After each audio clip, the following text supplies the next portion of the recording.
Welcome to the Slop Farm. Enjoy the video. Start by gathering ingredients and tools. Use 200 grams of dark chocolate, 150 grams unsalted butter, and 3 large eggs at room temperature. Measure 50 grams of castor sugar and 35 grams of plain flour. Sift the flour once to avoid lumps. Preheat the oven to 200 degrees C and butter 4 200 ml ramekins well. Chill until ready. Also prepare a water bath and a baking tray. Place a sheet of parchment under ramekins for easy removal after baking and cooling.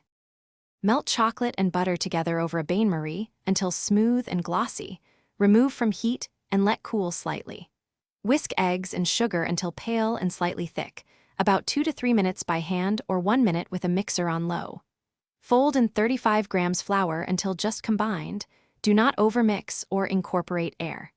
Pour batter into ramekins, leaving a 1 cm gap for rise. Tap gently to release bubbles and refrigerate for 10 minutes if you want a more molten center. Bake at 200 degrees C for 10 to 12 minutes for a molten center.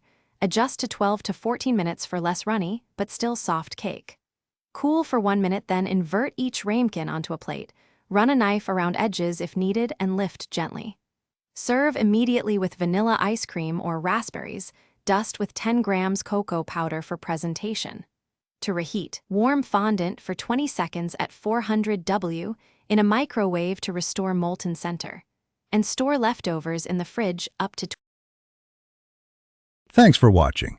Consider subscribing if we helped you today.